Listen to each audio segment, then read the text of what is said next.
Hello everyone. In this video, we try to understand the very intriguing, interesting, puzzling words of Jesus Christ as found in verses 13 and 14 of the 7th chapter of the Gospel according to St. Matthew.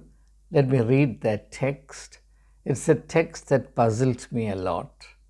I'm sure you too have grappled with this text, and it took me a very long while to get to something of an understanding of the meaning of this text, and therefore I offer what little I know of this or how I understand it today in the hope that this might prove helpful in your life as well. Verses 13 and 14 of chapter 7 of the Gospel according to St. Matthew. Jesus said, "Enter by the narrow gate, for the gate is wide and the way is easy that leads to destruction, and those who enter it are many. For the gate is narrow and the way is hard that leads to life, and those who find it are few." So Jesus is here talking about two contrasting options, two contrasting possibilities. A significant aspect of the human predicament is that in any given situation, there are at least two contrasting possibilities. And we're also free, absolutely free, to choose between them. Whether we exercise that freedom in an informed and responsible way is the question that Jesus raises through these words. Let's try and understand this. When I was a young man and when I read this text first, I was a bit puzzled, perhaps not a bit. I was puzzled a great deal. How can it be that the broad way leads to destruction and the narrow way leads to life? Why couldn't God create a scheme of things in which the broad way leads to life and the narrow way to destruction? After all, that's a kind of association that we have with these words. Whatever is narrow is unwelcome, unpleasant, unprofitable, unattractive. And whatever is broad, whatever is easy, and whatever is chosen by most people should be more conducive to life and happiness. But Jesus says the ultimate reality is exactly the opposite. Not even the ultimate reality, even the mediate reality is different. Now let me use three words here: immediate, mediate, ultimate. Often I find in my life that words play a catalytic role in enabling us to think clearly. After all, language is a medium in which we think, or medium through which we think, and therefore cultivating a higher order of semantic sensitivity and linguistic mastery is a precondition for being able to think clearly and deeply. So here, in order to facilitate our clearer thinking, let me introduce or mark three words: immediate, mediate, ultimate. Jesus is saying that most people in this world are governed by what psychologists and writers on modern culture call the principle of immediacy. That is to say, people choose that which seems attractive on the face of it, what seems attractive here and now. They lack a long-term perspective. But wisdom is a matter of long-term perspective. Now, this is easy to see because whenever we have acted in a state of provocation, acted by impulse, acted without any forethought, without any reflection, without any analysis of the pros and cons, particularly without any proper understanding of long-term consequences, we have come to regret the decisions and actions. So clearly, there is a difference between what seems attractive in the immediate context and what proves to be beneficial, wise, and attractive long term. And this is a human reality, and Jesus says it is necessary to become aware of this. On the other hand, options that seem to be unattractive or too difficult in the immediate context turns out to be in the mediate context, that is beyond the immediate and before the ultimate. I said 3 words. First is immediate, then beyond the immediate is mediate, and beyond the mediate is the ultimate. Ultimate is that which pertains to the realm of eternity. Mediate pertains to the realm of time, but 2 stages in time, right now and the long run, short term, long term. So immediate is short term, mediate is long term, ultimate is eternity. So that's a kind of time scheme we have for our thinking on this subject. Now, what are these 2 gates, or what are these 2 ways? 2 gates, 2 ways. One gate is narrow, one way is narrow. The other gate is broad, and the way that corresponds to it is also broad. So the option is between narrow and broad, though there are 2 metaphors used, that of gate and way. Now, what does it mean to take the broad way? Now, let's imagine ourselves to be in a situation where we are confronted with a choice and the necessity to act according to the choice that we make. In order to make this clearer, let's use a concrete example from the Bible, because after all, thinking through examples facilitates clarity in thought. Please read the 39th chapter of the book of Genesis, in which you have the remarkable story of a young man called Joseph. Joseph was sold to the Ishmaelites by his own brothers, and he eventually lands himself in the house of Potiphar, the high officer of the Egyptian Pharaoh. And Potiphar, the employer, realizes that this young man is special, that God's favor is upon him, and that God is blessing his own household, that is Potiphar's own household, through this young man. Therefore, not surprisingly, Potiphar decides to make him the in charge of the house, if you like, the steward of the house. Now, in that position, Joseph enjoys the trust and affection of his master. But a problem develops, and that problem is that Potiphar's wife develops an unhealthy influence in this young man, whom she finds very attractive or handsome in form and appearance. These are the exact words used in the text. She finds Joseph handsome in form and appearance. These are all very loaded words in the biblical diction, as you know. Appearance is the clue. Form and appearance is a way of relating to how a person appears to be from the outside. So there are 2 ways of looking at a person, 2 ways of assessing a person.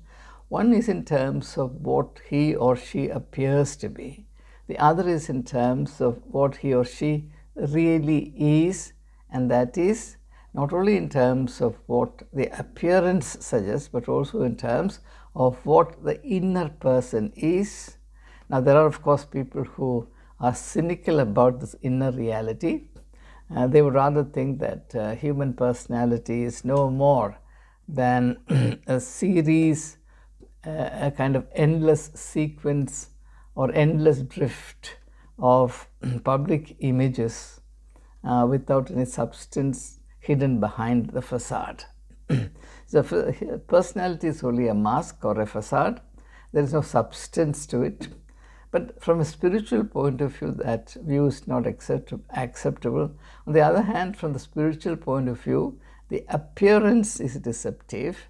The truth pertains to the reality behind the facade, the pith, the real substance, or what the philosophers call the essence, as against mere existence.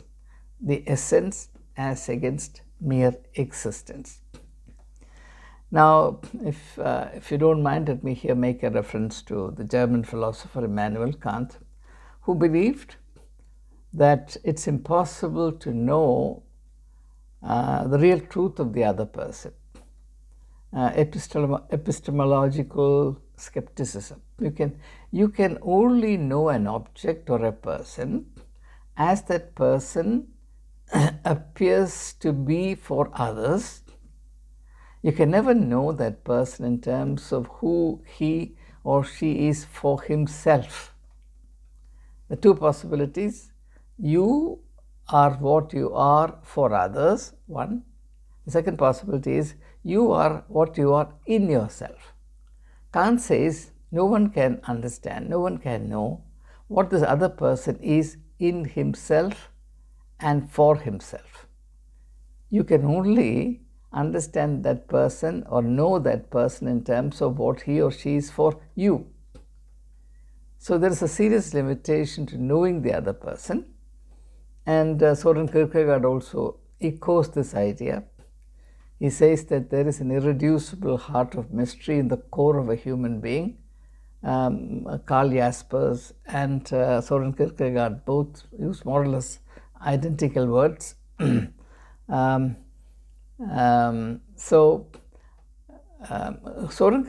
in particular argues, and this is in connection with Jesus' teaching that we should not judge others.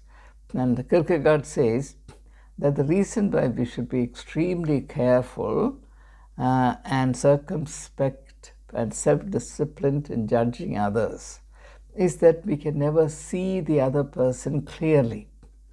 And Jesus indicates why we can't see the other person or the reality of the other person, the truth about the other person adequately, because he says there is a beam in your own eye. That is to say, your commitment to truth is seriously impaired. You are very subjective. And Jesus puts it beautifully in his own poetic way. He says that you are very mindful of the little mote, a little particle of dust in the eye of somebody else, not realizing that there is a huge plank in your own eye. And because you lack objectivity about yourself, you're unable to see the reality about your handicap, your ethical handicap, your cognitive handicap.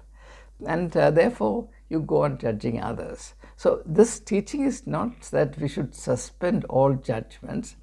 This teaching is against the tendency to judge others impulsively in a cavalier fashion without bothering to investigate and understand the truth about the other person, and also the blissful ignorance of the fact that knowing the truth about the other person is not an easy task. And there are serious limitations and dispersions in this process, and therefore one must leave, as ᴊᴇ괱 says, a huge margin of charity in judging others.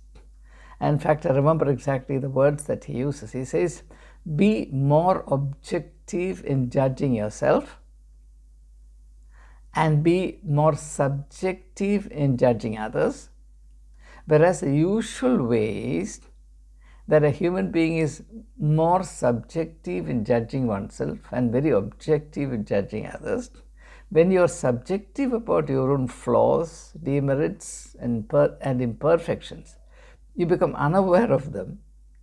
In fact, you fall in love with them. That's why you defend them. Whereas you're very objective, you have a sharp eye to see even the slightest flaws in others. Anyway, so I was talking about appearance.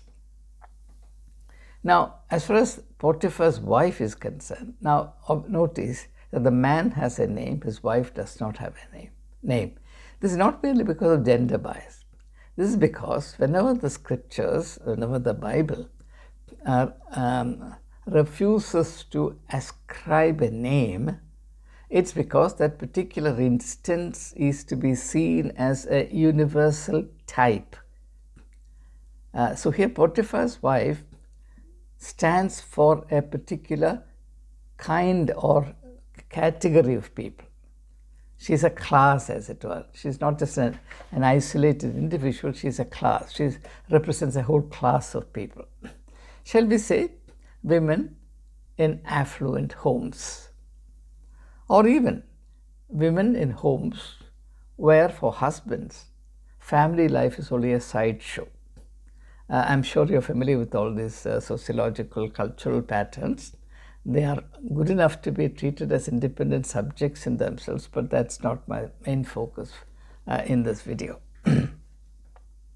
So the point here is that we should focus on this reality that Potiphar's wife is focused on the appearance, how this young man appears to be. She's not at all mindful of who he really is inwardly. The fact that he's a God-fearing person, the fact that he has a very unique and matchless personality is of no concern for her.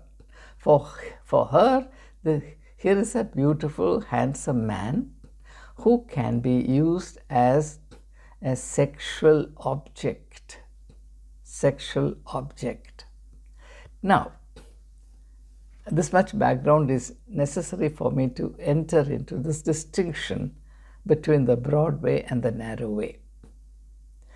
This particular context presents Joseph with two possibilities between which he has to choose. He can't remain neutral. Life doesn't allow you the luxury of being neutral for long. You have to choose one way or the other, one way or another. Now, what are the two ways open to Joseph in this household? The first option seems the broad way or the broad gate option. That is to say, to indulge this lady who is perhaps sex-starved, because after all her husband is a very busy officer, comparable to the globe-trotting modern multinational CEOs of our times, today in New York, tomorrow in Peking, the next day in Tokyo, so on and so forth, all over. To indulge her and to live as a tool to subserve her personal lust. Now, possibly this could ensure for him treatment as the most favored person, particularly in a secretive manner. But what would be the consequence, the long-term consequence? The long-term consequence is that in choosing this option of allowing this lady to reduce his personality to the status of a mere tool of sex or a sex object, Joseph would allow himself to be reduced from who he is to what this lady wants him to be. In other words, Joseph would abandon his true freedom, the freedom to be true to himself,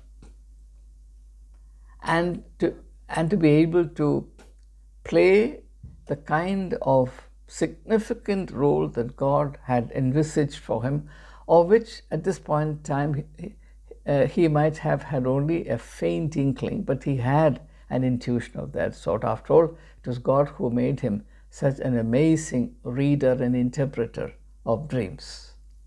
And in those days, it was assumed that this capacity to interpret dreams was indeed a very special gift from God. Therefore, God's agency in him was something that Joseph experienced as an inner reality. But this reality did not matter to Potiphar's wife. For her, that aspect, that dimension of Joseph's personality meant nothing whatsoever.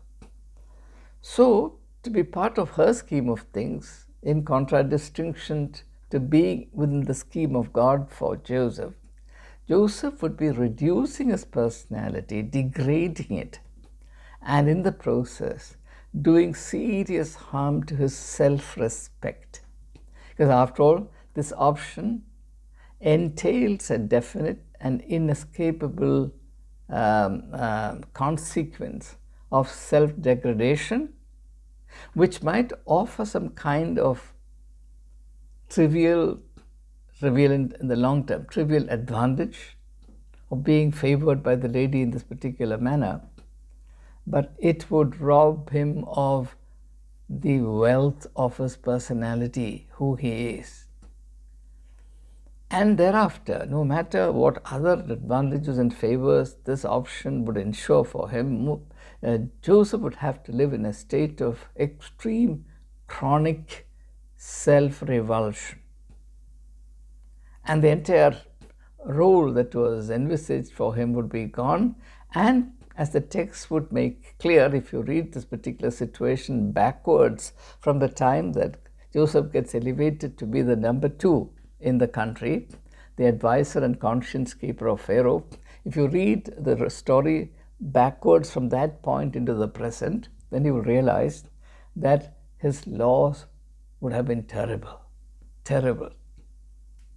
So that's the difference between immediate appearances and mediate realities and ultimate prospects. Ultimate prospect is the reality beyond the pale of death, about which there can be no empirical evidence. But this much can be understood in terms of history, in terms of long-term experience, that more often than not, what seems attractive in the immediate context proves to be dangerous and sinister in the mediate perspective in terms of how it plays out. Now, this story is included in the book of Genesis. After all, the book of Genesis is the account of the origin of things, and therefore it's a book that's full of deep insights into the fundamental realities of life. And these realities pertain to what in technical language is called archetypal patterns, that is to say, patterns that are eternally relevant and keep repeating themselves in the history of human beings at every age and every culture.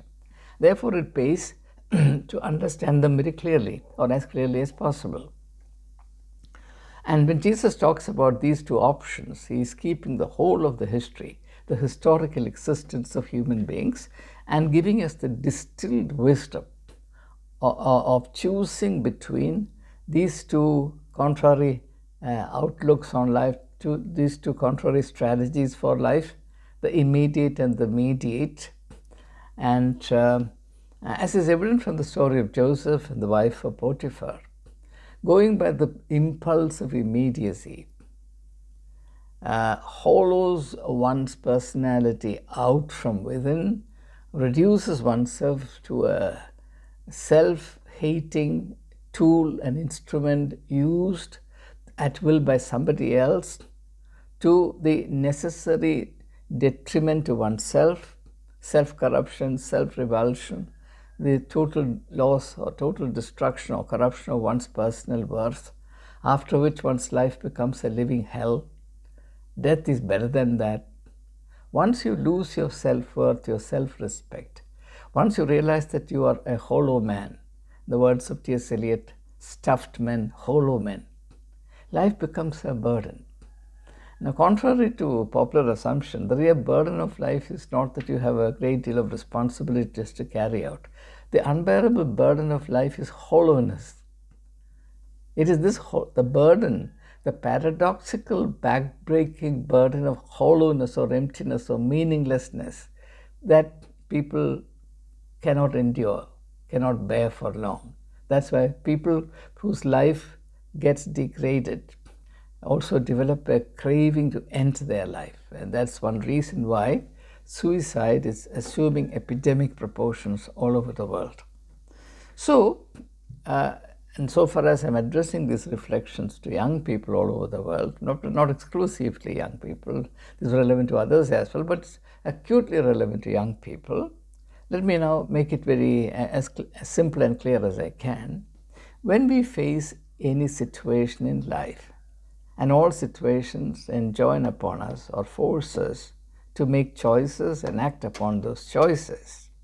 And the tragic fact of life, as I've already said in one of my earlier videos, is that we are free to choose, but we are not free to control the consequences of the choices and the actions that we undertake. And after we choose and act, we come under the law of necessity, and consequences begin to overwhelm us necessarily, and we begin to feel that we are mere victims in the hands of hostile, impersonal, alien forces.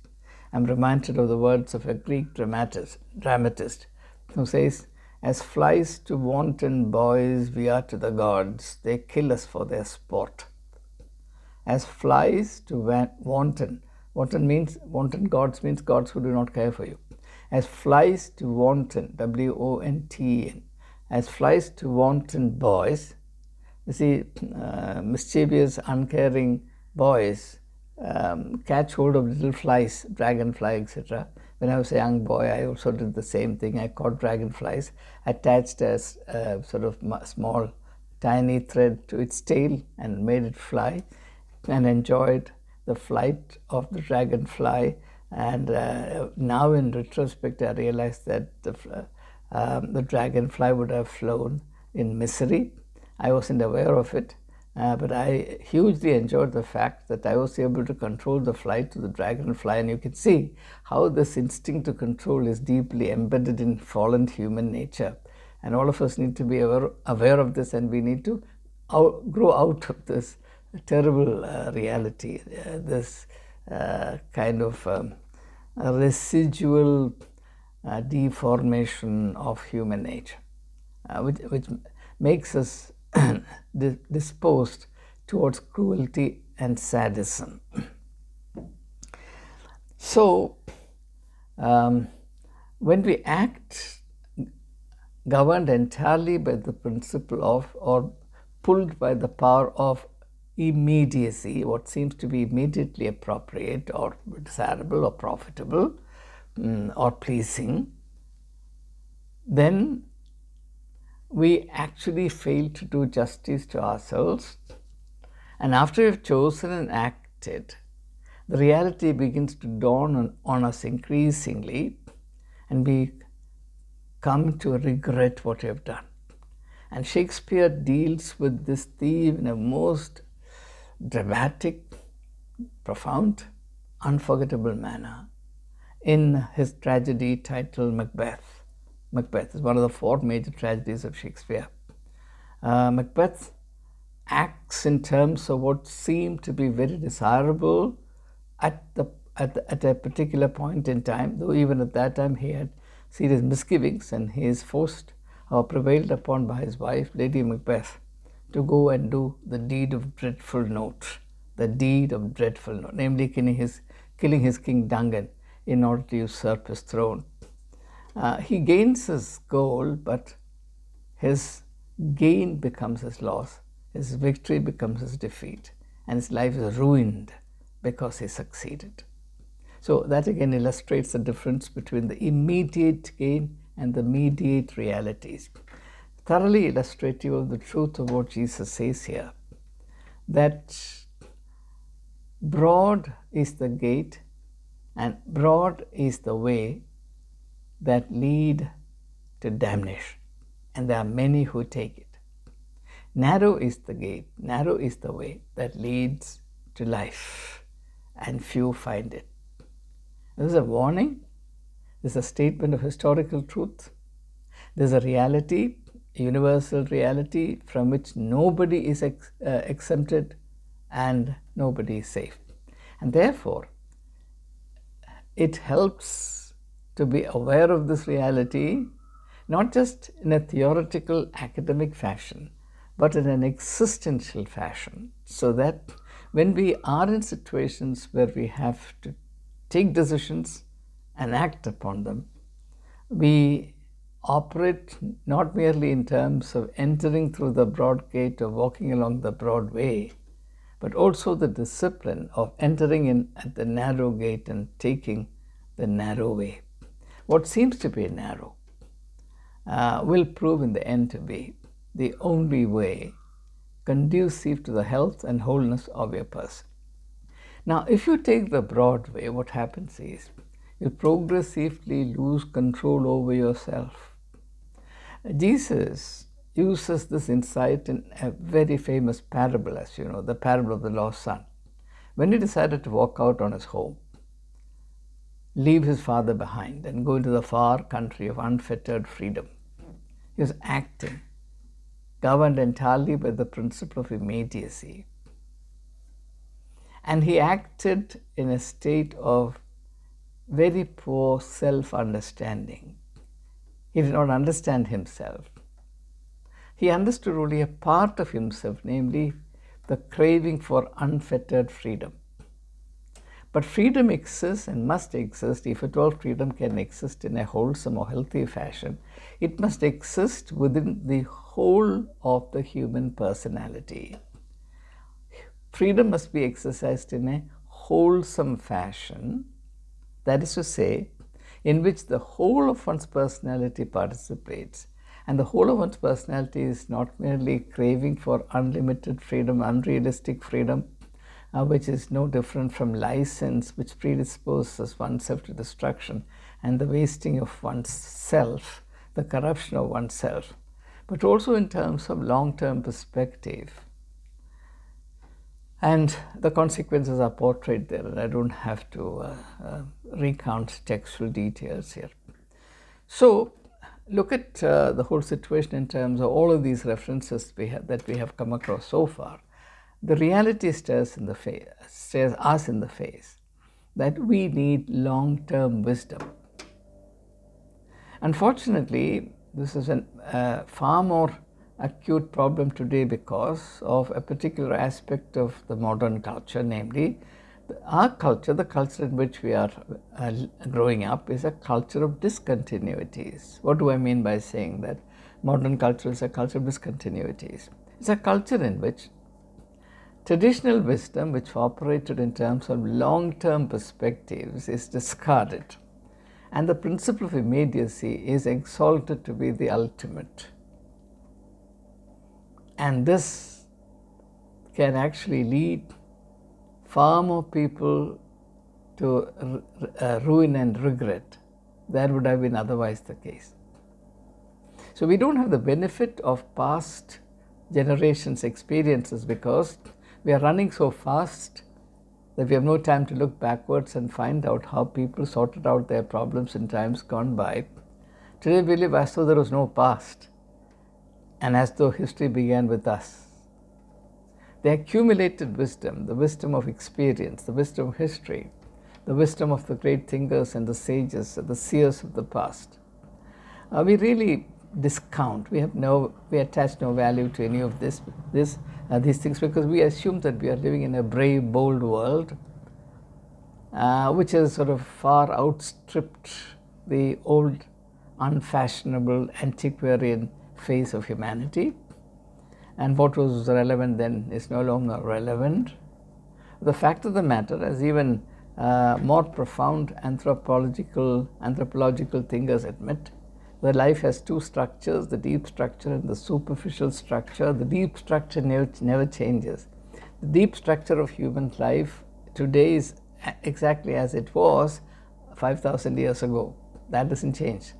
And the deep structure comprises the profound, indefeasible or inalienable aspects of life like birth, death, suffering, struggle, so on and so forth, and the real pith of life. What changes is the surface structure, the superstructure, how it appears. The external appearances change. For example, the kind of houses in which we live are not the kind of houses in which our ancestors lived, say, 200 years ago. The kind of vehicles that we use are very different from the vehicles that even our fathers, leave alone the forefathers, our fathers used. Even the food that we eat, the clothes that we wear, even the way we speak the same language. If it's English, English. If it's Malayalam, Malayalam. Even the way we speak our mother tongue has changed a lot in 50 years. So we are living in what Alvin Toffler calls accelerated changes, which breeds about quick obsolescence. Things become outdated. So we think, because we're caught in this kind of cultural illusion, we think that everything pertaining to the past is useless, and in order to lead a very happy, prosperous life, successful life in the present, we need to unburden ourselves of the baggage of the past. I'm not saying that we should live in the past, far from it.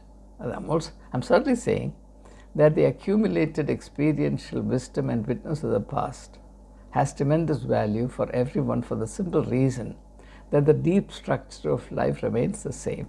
And those who have struggled with the deep structure or issues pertaining to the deep structure in the past have something to tell us which is assuredly of profound value in our life. Otherwise, living entirely in terms of what we know today, the great excitements of modern times, modern culture today, is like reinventing the wheel again and again and again and again. It's like the myth of Sisyphus. Or in Kerala, there is the myth of Narayanath Prandan, who rolls a stone to the top of the mountain, then lets it fall down, and he claps, enjoying the sight of the boulder, the stone hurtling down. Again, he goes and rolls the roll up the mountain, and then repeats the same process. It's a picture of futile, back-breaking labor, and that's what life is reduced to and life will be reduced to if you think that you are too modern and too fashionable to benefit from or take advantage of the accumulated wisdom of the past. All right. Okay, so two completely contrary possibilities or outlooks or strategies for life: the broad way, the narrow way, the broad gate, the narrow gate. Jesus says, do not be seduced by what seems to be advantageous. After all, what seems to be is a product entirely of the particular moment in history in which you live. You are influenced deeply by the assumptions of your age. You're a creature of the age. The spirit of the age has colonized you, has penetrated you. It's not your wisdom. It's the wisdom of the age that echoes and re-echoes in all its members. And to assume that all wisdom is given to this one generation is historically untrue. After all, even the present generation is what it is on account of all previous generations. There is no absolute starting point in history. My generation implies a generation previous to that. That generation implies a generation antecedent to that.